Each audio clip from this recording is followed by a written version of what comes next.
que histórias como essa, Romanos 15:4 diz tudo quanto foi escrito, para nosso ensino foi escrito. Então histórias como essa chegaram até nós não apenas para que a gente tivesse informação a respeito da vida e da liderança de um homem de Deus, ou de um episódio dessa nação, do povo escolhido, mas Deus queria nos comunicar lições. Então a pergunta é, o que um texto como esse pode comunicar para mim e para você que vivemos hoje o período da nova aliança, que não travamos batalhas físicas, literais, como a de Davi. E eu gostaria que a gente pudesse começar aqui pelo pano de fundo, né? Davi está fugindo de Saul. O capítulo 22, por exemplo, nos relata o como a família do próprio Abiatar havia sido executada por Saul logo depois da fuga de Davi. De alguma forma, Saul interpreta que eles estão de mãos dadas numa conspiração com Davi, ele está perseguindo Davi, e Davi está fugindo de Saul. Capítulo 22 nos mostra que ele se refugia ali na caverna de Adulão, e começou a se juntar a Davi gente que se identificava com ele, que também estava fugindo de alguma coisa.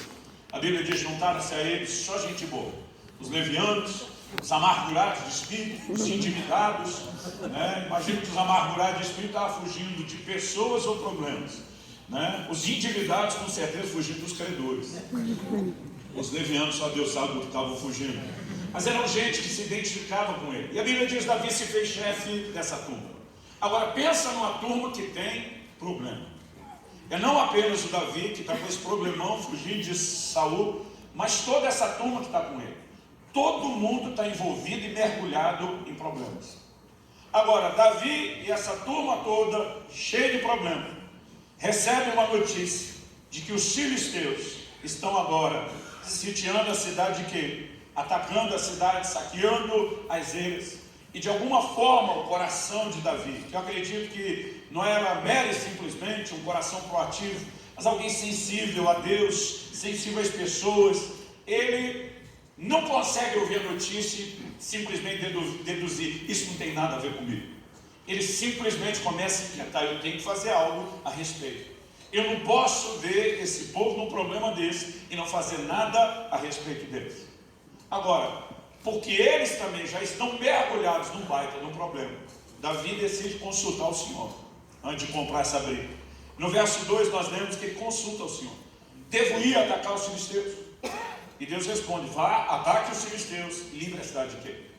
Então Davi agora não tem mais só um impulso do seu coração, do seu íntimo, ele tem uma confirmação de Deus, de que esse é o projeto a ser abraçado. Mas quando ele vai falar com seus homens, versículo 3, a Bíblia diz, porém os homens de Davi lhe disseram, temos medo aqui em Judá, quanto mais ainda queira lutar contra a tropa dos filisteus.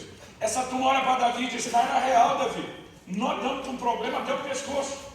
E você ainda quer arrumar uma briga que não é nossa?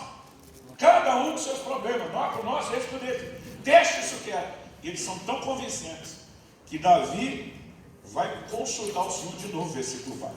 Eu não sei se você está cogitando que Deus deu o conselho errado e Deus também precisa ser convencido de algo, ou se ele agora está questionando se ele entendeu a direção de Deus. Mas ele consulta o Senhor novamente, o Senhor diz, levante, vá até aquele, porque eu estou entregando os filisteus nas suas mãos.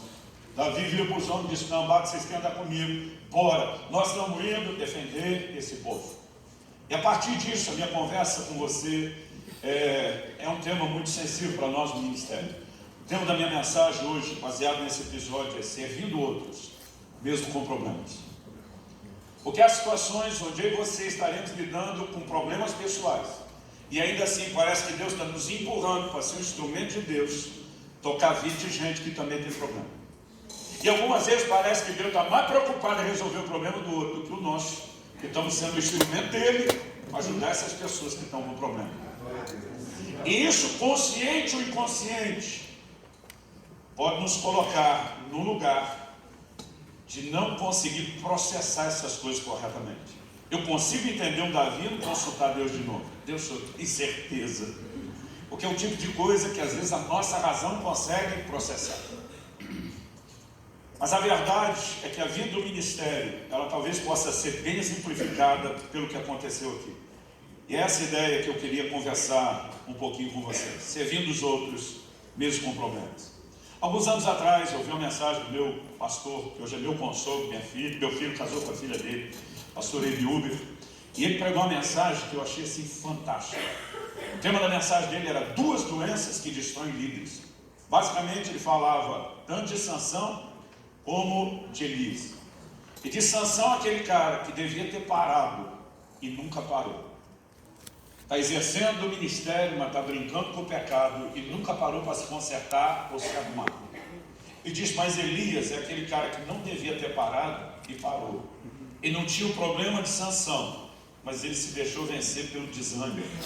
E ele começou a falar desse paradoxo de gente que deveria parar para se cuidar e se tratar e não para.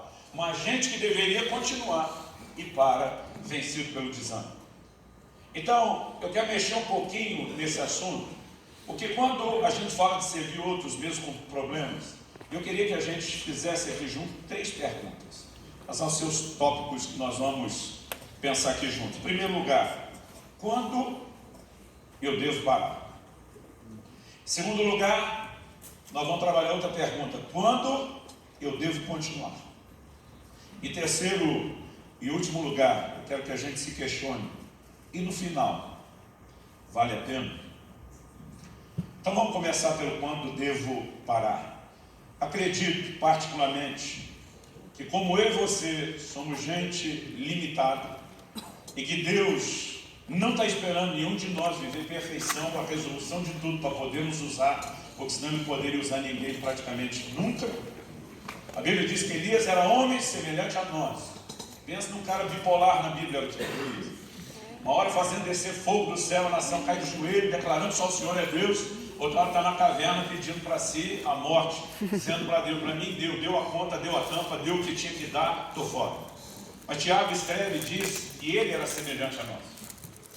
Nem diz que a gente é semelhante a ele. Significa que todos temos um pouco dessa bipolaridade. Todos temos essa inclinação a altos e baixos. Mas eu amo quando a Bíblia descreve o Elias normal, gente como a gente. E aí diz assim, Elias era homem semelhante a nós, sujeito às mesmas paixões, e orou, e Deus fechou os céus. E orou de novo, 3 anos e meio depois, e Deus abriu os céus. A Bíblia está dizendo que Deus usou a despeito das suas limitações e fraquezas. Assim como na minha e na sua vida, né? Ele vai nos usar a despeito de limitações, de fraquezas e de problemas que nós enfrentamos. No entanto, a gente não pode fazer essa declaração de uma forma absoluta. Né? Há situações que talvez precise colocar o ministro naquele lugar, de usar o bom senso e dizer eu preciso parar. Paulo diz em 1 Coríntios 9:27, eu esmurro meu corpo, eu reduzo a escravidão, para que depois de ter pregado aos outros eu não venha a ser desqualificado. Então ele está dizendo que o ministro pode ser desqualificado. O que a maioria de nós não faz, às vezes, é avaliar o que significa essa desqualificação. Para entrar no ministério tem que ter qualificações. E as qualificações não são mera e simplesmente habilidades. 1 Timóteo 3, se você juntar o que a Bíblia fala do bispo com o que fala dos diáconos, né? Eliminar os itens repetidos, nós temos uma lista de pelo menos 16 características explícitas. Dá para tomar uma ou duas por inferência dele. Vamos deixar as por inferência do lado de fora, até porque uma delas é bem discutida. Mas só das características explícitas dessas 16, nós temos uma que diz respeito à habilidade. E 15 são traços de caráter. A que diz respeito à habilidade, seja apto para ensinar. E de alguma forma, já há muitos séculos, nós concentramos todo o peso e a força do treinamento dos nossos líderes em torná-los aptos para ensinar. Mas eu converso com muita gente que depois de anos de seminário de teologia diz, eu nunca tive no seminário uma aula sobre caráter. Porque parece que de alguma forma nós começamos a perder a percepção que a força de liderança é justamente o exemplo. Então, se para entrar requer-se qualificações, o que eu e você não podemos achar é que a coisa está na posição tipo servidor público, concursou, passou, ninguém me tira e raramente vão me exonerar. Se para entrar no ministério se requer qualificações, eu quero te lembrar que para permanecer também. E quando Paulo diz sobre ser desqualificado, ele não está falando de habilidade. Se hipoteticamente o Paulo falasse uma área moral qualquer, desviou o fundo do ministério, né? Teve um envolvimento com outra pessoa com quem não deveria, qualquer dessas hipóteses, e Paulo está dizendo que ele seria desqualificado, ele não perderia o conhecimento que ele tinha. todo o conhecimento bíblico, toda bagagem de experiência dele não ia desaparecer pelo tropeço que ele cometeu. Ele não ia esquecer os versículos que ele decorou, ele não ia deixar de ter um entendimento doutrinário que ele tinha. Ele poderia, em teoria, ensinar as mesmas coisas. Então a desqualificação não era a perda da habilidade.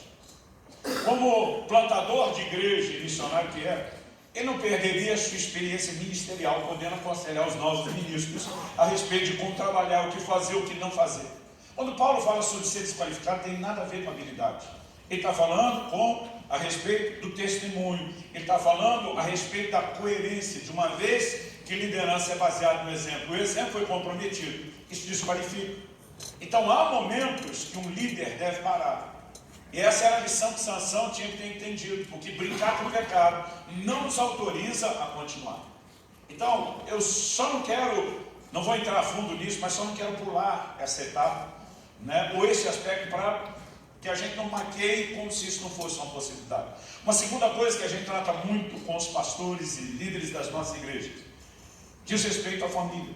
1 Timóteo, capítulo 3, versículos 4 e 5, já no 2, a Bíblia diz que o bispo tem que ser irrepreensível, marido de uma só mulher, que governe bem a sua casa, que tenha os filhos em sujeição. A Bíblia diz, porque se alguém não sabe governar a sua própria casa, como é que vai cuidar da igreja de Deus? Então nós temos um trato com a nossa liderança para que ninguém relativize a interpretação disso. A gente diz qualquer sinal de deficiência, de qualquer problema que seja, no casamento, no relacionamento com os filhos, a gente fica em cima dessa turma, pelo amor de Deus, pare tudo para cuidar da sua família. Porque a sua família é mais importante do que qualquer outra coisa depois de Deus. A sua família, ela não é só mais importante que o ministério, ela é seu primeiro ministério. Eu gosto de uma frase de Moody, o grande evangelista. Foi alguém de uma alta produtividade para os seus dias, mas conseguiu dizer: acredito que a família foi estabelecida muito antes da igreja. E o meu dever é primeiro com a minha família. Não devo negligenciar a minha família. Mas salvo situações extremas, onde o testemunho está em jogo, uma família merece atenção, eu não acredito que o comportamento de muita gente que às vezes diante de qualquer problema acredita que tem que parar por causa dos seus próprios problemas. Se a questão não é o caráter, se a questão não é a necessidade da família, e eu tenho dito ao longo dos anos, eu pararia tudo a qualquer hora, a qualquer momento, por causa da família. Mas se não são situações como essas que estão em questão, então a pergunta é: quando devo continuar? Eu particularmente acredito que o que me impede de servir a Deus e as pessoas é o pecado e não os problemas.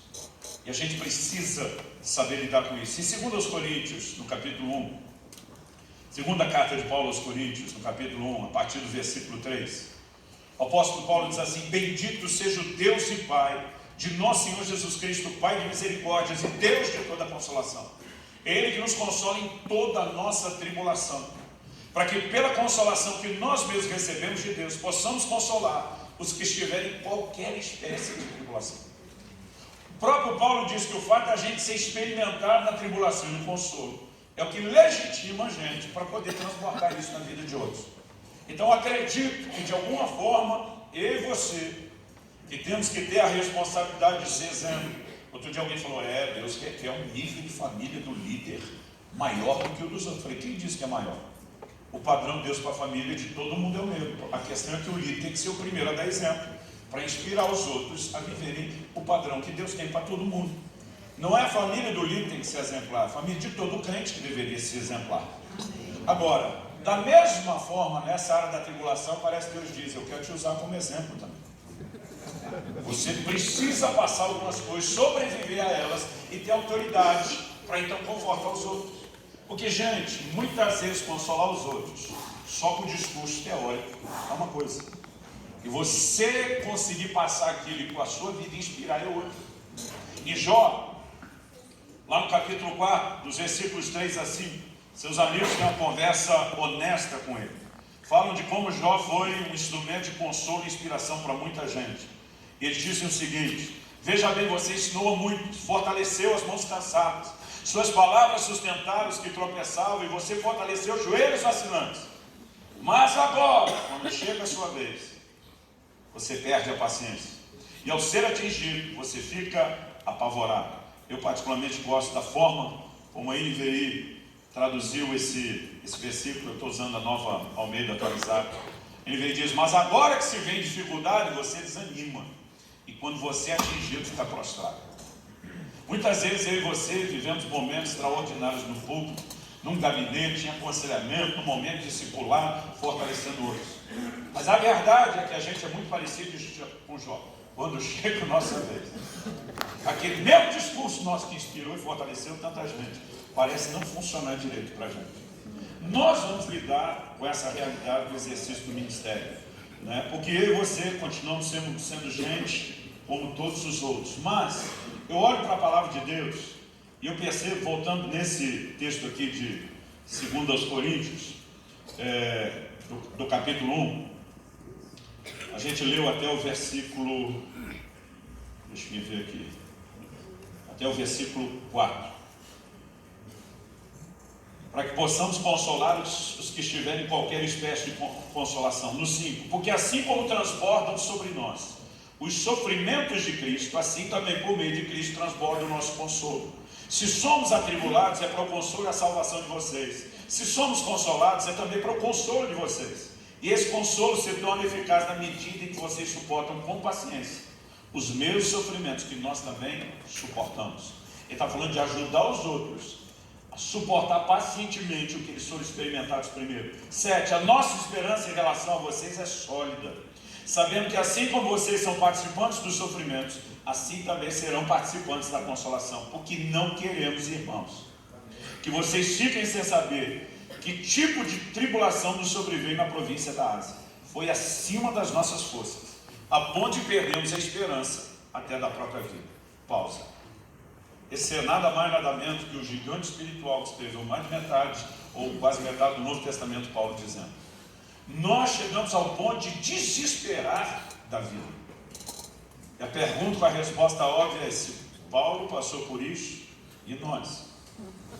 Verso 9, ele diz: de fato, tivemos em nós mesmos a sentença de morte, para que não confiássemos em nós mesmos, e sim no Deus que ressuscita os mortos, o qual nos livrou e ainda livrará de tão grande morte. Nele temos esperado que ainda continuará a nos livrar. Então nós percebemos aqui uma linguagem de um camarada que enfrentou todo tipo de tribulação, diz a ponto de desesperar da vida, mas não parou o ministério. Porque aquilo que deveria parar o ministério não é problema, não é dificuldade, a menos que nós estamos falando de uma situação de pecado ou de uma necessidade, né, de atenção familiar. A gente vai ver no exemplo de Paulo circunstâncias que ele passou e o homem é imparável. Em Gálatas capítulo 4, nos versículos 13 e 14, ele nos mostra como foi que ele pregou o evangelho na Galácia. Ele faz a seguinte afirmação: e vocês sabem que eu lhes preguei o evangelho a primeira vez por causa de uma enfermidade física. E por mais que a minha enfermidade na carne lhes tenha sido uma provação, vocês não me trataram com desprezo nem desgosto. Pelo contrário, me receberam como anjo de Deus, como o próprio Cristo Jesus. Alguns acreditam que houve um desvio na trajetória programada, talvez debaixo da influência e conselho de Lucas, não sei, dizendo: Paulo, você tem que parar. Não dá para continuar a viagem, nós temos que parar e tratar de você. E nessa parada na Galácia, que tinha um problema, um propósito de resolver um problema pessoal, Paulo vê nela uma oportunidade, agora servir outras pessoas e pregar o evangelho em outro lugar. Assim como Eliseu, onde segundo Reis 13, verso 14, diz que Jeoás, rei de Israel, vai visitar. A Bíblia diz que ele estava enfermo, da enfermidade que haveria de morrer. Não é nem só que está enfermo, está dizendo assim, enfermo e sem volta. O rei chega aparentemente com uma visita social, porque usa aquela palavra, aquela gíria da época, que ela aparece 2 vezes na Bíblia. As 2 estão ligadas a Eliseu. Na primeira, Eliseu falou quando Elias estava indo embora. Na segunda, falaram para ele quando ele estava para ir embora: meu pai, carros de Israel e seus cavaleiros. Talvez fosse uma referência, né, para dizer: o patriarca está buscando você, para você se recolher para a turma lá. Numa linguagem mais atual nossa, talvez usando a liberdade aí dos adolescentes mais conectados, seria mais ou menos assim: hashtag partiu glória. O cara está dizendo: foi, né? Não é fui, é foi. Agora Eliseu está nessa condição, velho, nas minhas contas ele deve ter pelo menos uns 80 anos de idade. né? A Bíblia não é clara sobre a idade dele, mas quando você vai calculando quanto cada rei que ele serviu, governou, vai fazendo a soma, mesmo que ele tenha começado cedo, ele tem que ter uns 80 anos de idade, numa ponta grosseira. Então ele está velho, ele está enfermo, mas ainda assim ele se permite ser um instrumento de Deus profetizando na vida do rei Jeoás. Porque nossos problemas pessoais não precisam necessariamente nos impedir de ser bênção na vida dos outros.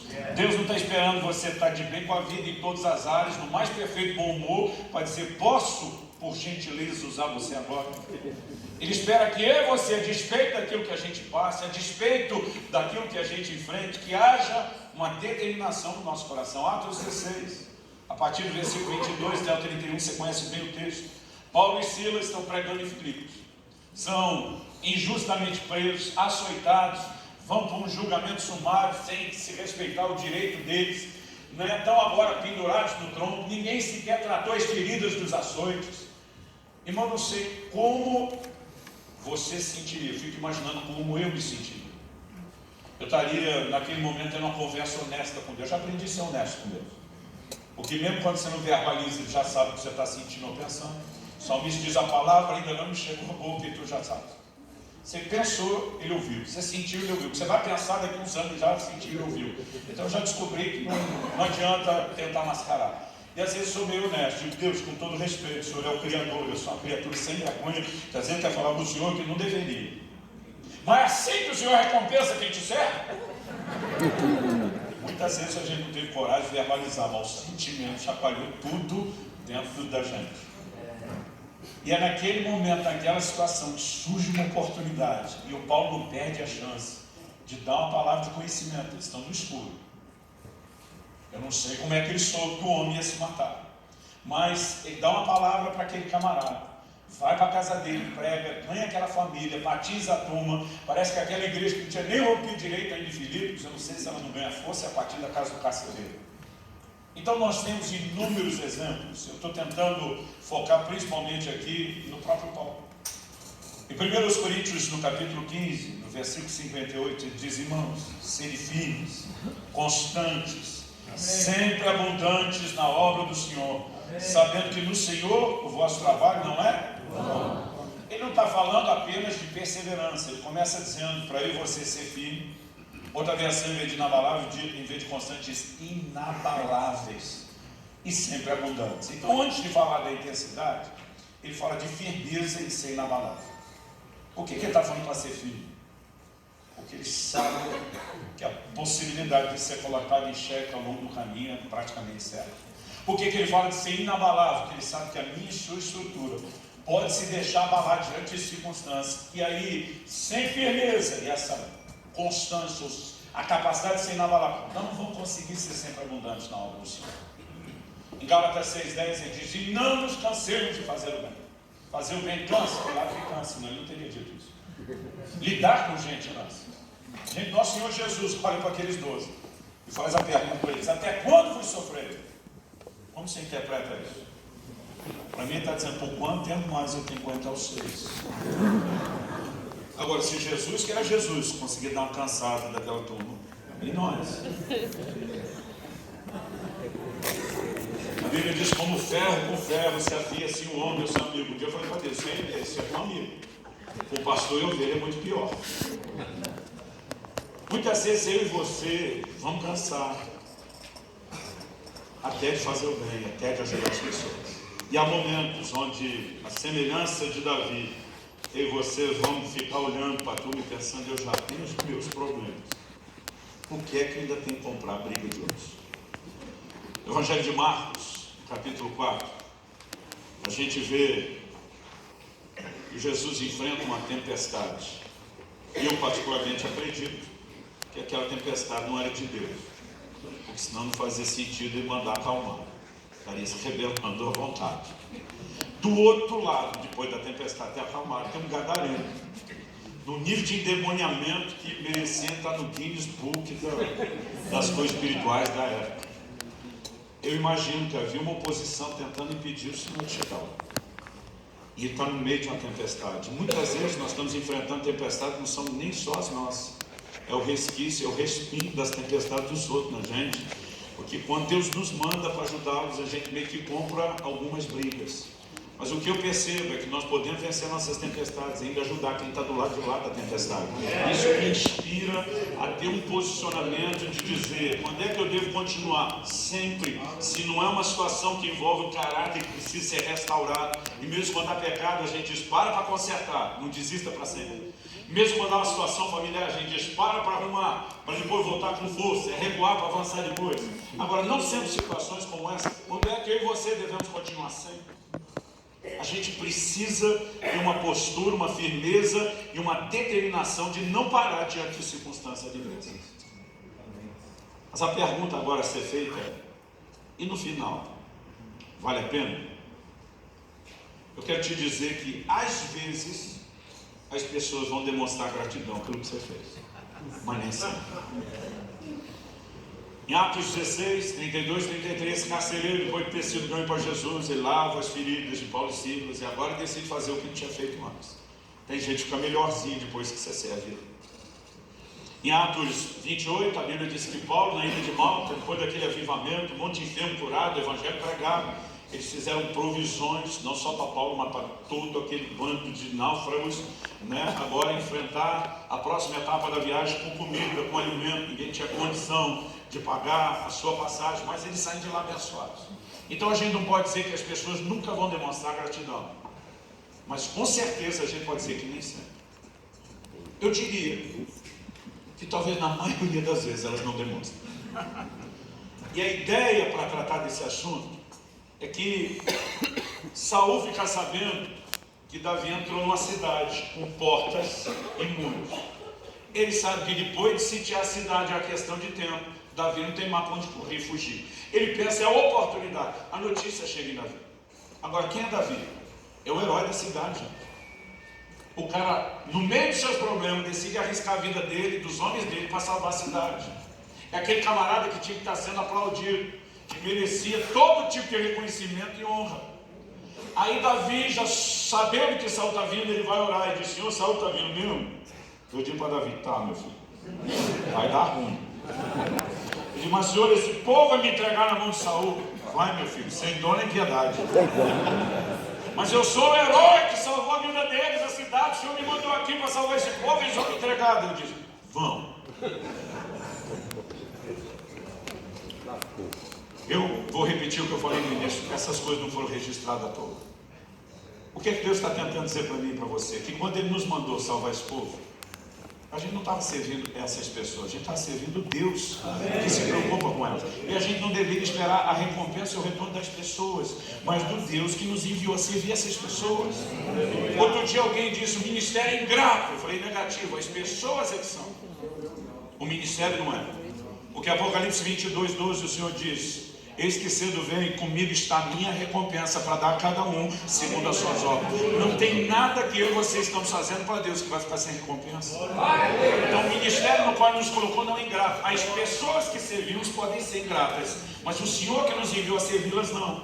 Então talvez o que eu e você precisamos fazer para não parar, para não desanimar nessa tarefa de transformar indivíduos, de transformar sociedades, é lembrar que o nosso compromisso é com aquele que nos enviou, é lembrar que a recompensa vem dele, talvez zerar a expectativa que nós esperamos das pessoas. Porque alguém diz com muita propriedade que decepção é proporcional à expectativa. Irmão, depois de 25 anos no ministério pastoral, com filho de pastor, juntando frustrações herdadas de uma geração anterior e as vividas na sua própria, há um momento que você entende, não dá para esperar que as pessoas vão reconhecer tudo que você fez. É aquele camarada que você se anulou, se doou, se dedicou, ainda está reclamando, está falando mal, e vai te entregar de bandeja para o inimigo. Para a gente não usar aquela linguagem antiga ainda, de que vai botar uma faca nas suas costas.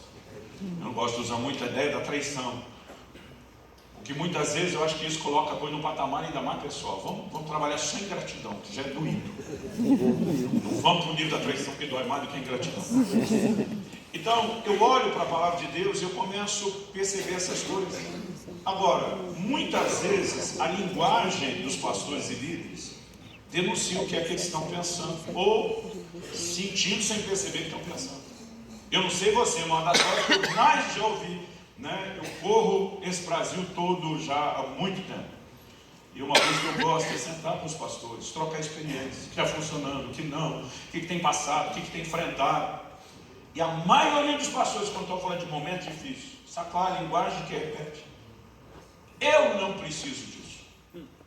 Quase como quem diz que o ministério é algo conveniente para receber o que ele quer, e quando tem o que ele não quer, eu não preciso, ele diz, eu não deveria estar aqui.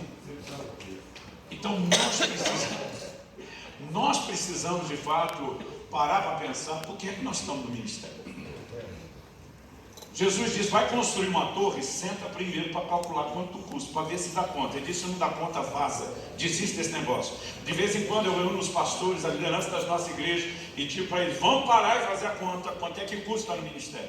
As pessoas não vão te agradecer, as pessoas vão falar mal de você, vai ter isso, vai ter aquilo. Você quer, é a sessão que a gente chama lá no nosso ministério de 02, pede para sair.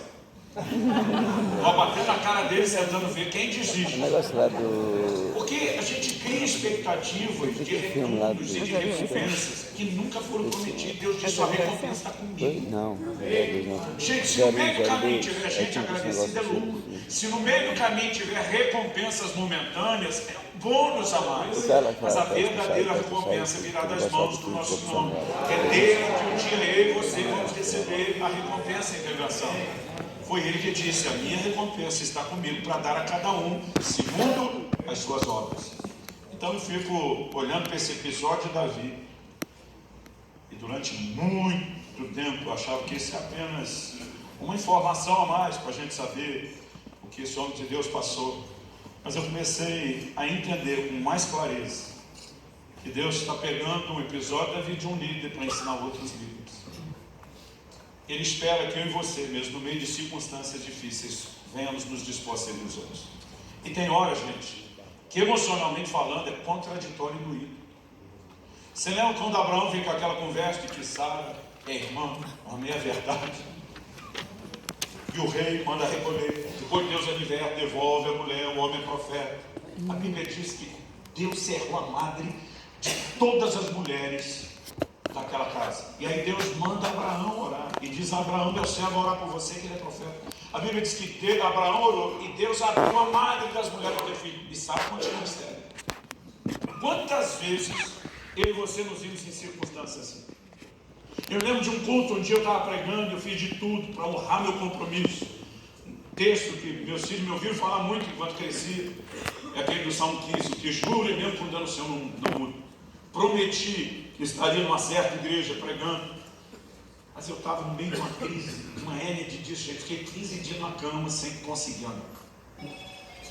Depois que eu saí dos 15 dias, durante um mês, eu andava assim com muita dificuldade. No final desse mês, eu tinha essa agenda, esse compromisso, e eu me desdobrei para não faltar com ele ainda, eu imaginava que iria entender. Aí subo, vou para o púlpito mancando com muita dificuldade. Todo mundo olhando assim, aquela novela para eu chegar lá, eu paro, me apoio no púlpito, não conseguia nem ficar em pé. Falei, gente, deixa eu explicar minha situação. Estou feio na fita. Estou com a hérnia de disco que está aqui me judiando. Mas me esforcei para vir pregar, então me perdoe, vai ser desse jeito. Eu estou pregando o tempo todo, apoiadinho, tentando diminuir aquela dor. Eu estou no final da mensagem. E de repente o Espírito Santo falou no meu coração. E diz, eu quero que você chame à frente, as pessoas estão sofrendo de hérnia de disco. Eu falei, Deus, já é difícil às vezes acreditar que o Senhor fala de uma maneira clara. Agora, Todo mundo. eu comecei a rir com aquilo, eu parei de pregar, falei, gente, casa de ferreiro, espeto de pau. Vocês viram o estado que eu estou, já expliquei. Vocês veem que eu mal me mexo aqui. Mas me veio uma palavra de conhecimento de que Deus quer curar a pessoa com hérnia de disco. Falei, está me parecendo uma piada. Mas se a despeito do meu estado, você conseguir acreditar na palavra que Deus está liberando, esse problema veio para cá. Gente, eu não imaginei no auditório, que não era muito maior do que esse aqui não, tivesse tanta gente com o mesmo problema. Veio uns 20 para frente. Quando eu vi aquela turma, eu falei, todo mundo com hérnia de disco sim. Eu falei, vamos fazer o seguinte, quem está em crise, passa para o lado de cá. Quem não está do outro lado de lá. Eu falei, vamos começar por quem está em crise para a gente descobrir se Deus falou mesmo, se ele está fazendo ou não. Só 3 caras de lá, os 17 vieram para cá. Eu já fui mudando no desespero. Aí lá vou eu orar com eles. Falei, gente, o senhor está aqui. Vai curar a gente aí, iniciativa em Inglaterra. Vai curar aqui as pessoas de hernia de disco. E lá vou eu, desço com muita dificuldade. A hora que eu estendo a mão para tocar o primeiro. Gente, foi uma vez na vida que isso aconteceu, pra você não achar que é toda hora. Eu vou fazer fila depois, eu tenho que correr para o aeroporto. A hora que eu estendi a mão, saiu um calorão aqui da região do meu ombro, mas parecia um tiro de canhão, aquilo correu no meu braço e parece que foi sincronizado. A hora que eu toquei na testa da pessoa, eu vi que aconteceu algo pela reação dela.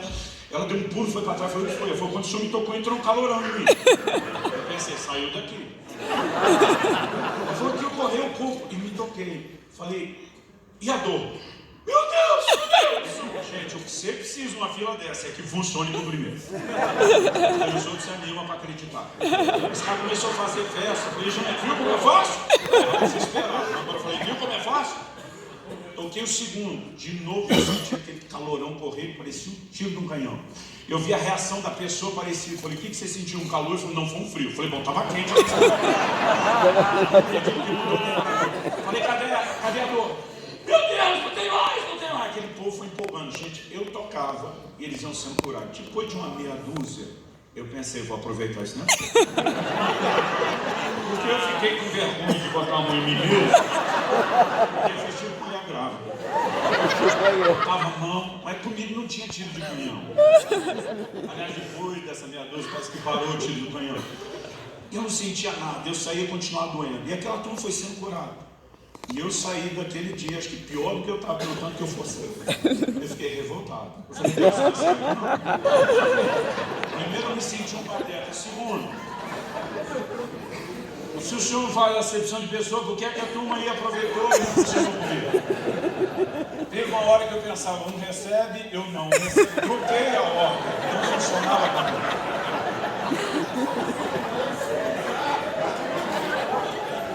Agora, depois daquele sentimento, fico tentando imaginar o que é o Abraão, botando, aplicando fé, passar não resolve. Aí pega a mulher, as mulheres do camarada, que ainda queria ficar com a dele, todo mundo é abençoado, ele sai com Sara ainda sem poder ter filho.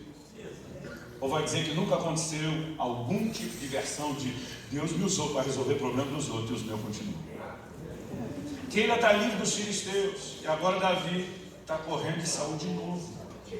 Muitas vezes, queridos, se a gente não souber lidar com um posicionamento correto de fé e confiança em Deus e deixar o sentimento falar mais alto, nós vamos questionar a justiça de coisas que nós não entendemos.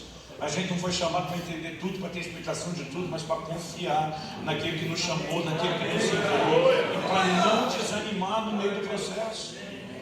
Outro dia alguém falou, pastor, quando eu estava me preparando para o ministério, ninguém falou que ia ser desse jeito. Eu falei, tinha que ter lido as letrinhas pequenas do contrato. Na verdade, irmão, não posso nem dizer que não falaram, mas quando alguns falaram, vai ser assim, nem vai ser diferente. Aí você vai para um lugar, aí você me pede, pastor, sou que credo, comigo não. Depois de uns dias você pensa, cemitério miserável. Você está lutando ali, mas para crescer no ministério, para sobreviver. Agora, no meio disso tudo, eu e você precisamos ter uma profunda confiança em Deus. Agora, sabe o que eu e você também podemos lembrar? Jó 42:10 diz que enquanto ele orava pelos seus amigos, Deus mudou o cativeiro dele. Permanecer sendo fiel a Deus enquanto servimos os outros tem o poder de chamar a atenção de Deus para aquilo que ainda precisa ser mudado e trabalhado na nossa vida. O anjo de Deus aparece a Cornélio e diz, as tuas orações e as tuas esmolas, o que você faz para ajudar o problema dos outros, as esmolas, subiram com as suas orações para a memória diante de Deus, para chamar a atenção de Deus para você. Porque aquilo que você faz para minimizar o sofrimento dos outros chama a atenção de Deus para você, ainda que não dê resultado tão imediato. E nós precisamos entender que a palavra de Deus repete essas coisas o tempo todo. Então eu vim falar aquilo que você já sabe, aquilo que você já falou para os outros. Mas como disseram os amigos de Jó, quando chega a sua vez, parece que não funciona de você para você mesmo. Então estou eu aqui tentando te animar, daqui a pouco o outro vai ter que me animar. Mas a gente precisa. Quando você olha para a igreja do livro de Atos, eles praticavam encorajamento mútuo. Irmão, eu quero te dizer, não pare. No final haverá um dia de recompensa. Quando eu e você olharmos para o nosso Senhor e vimos aquele sorriso no rosto dele dizendo: servo bom e fiel, entra. A gente vai olhar para trás, qualquer coisa que a gente passou, enfrentou, suportou, vai ser nada aquele dia. E eu e você talvez vão pensar: valeu a pena não ter desistido, valeu a pena ser fiel, valeu a pena. Então eu quero primeiro te ajudar a reprogramar suas expectativas. Deus nunca prometeu que porque você obedeceu para o ministério você não ia ter problema. Na real, eu acho que quando a gente vai para o ministério a gente tem mais problema do que quem não está no ministério. Até porque agora é os nossos e dos outros. Porém, nós temos a chance de ver um Deus agindo não só na vida dos outros, mas também na nossa. Num nível, numa probabilidade que os outros não têm. E nós precisamos entender que, independente daquilo que a gente veja funcionar, ser solucionado, mudado ou não, haverá um dia de recompensa eterna. Quando esse dia chegar, eu e você no final vamos dizer: valeu a pena. Mesmo que, com o perdão da palavra, os miseráveis desses moradores de Keila, além de não agradecer, quiserem entregar nós de bandeja para o Saul, vai valer a pena, porque o Deus que os ama, mesmo sendo ingrato desse jeito, que nos mandou para servir porque ama, mesmo ele sendo daquele jeito, sem contar que eu e você muitas vezes já fomos os moradores de Keila na vida de outros filhos. E nunca a gente para dizer: Deus é justo, estou colhendo o que plantei. Quando era a gente falando mal do líder que nos ajudou, a gente estava certo. E quando é a gente apanhando, a gente está certo, porque a gente sempre está certo. Mas no final das contas, eu e você precisamos de fato lembrar e avaliar que se a recompensa vem dele e a gente zera a expectativa, qualquer coisa que vem dos outros está no lucro, é bônus, mas não é o que nós estamos esperando, não é o propósito pelo qual nós trabalhamos. Sorriso no rosto dele um dia vai valer a pena. Paulo dizia: nós nos esforçamos para lhe ser agradáveis. É o sorriso no rosto dele que conta, e a gratificação que nós vamos receber dele no final que importa. O resto é resto.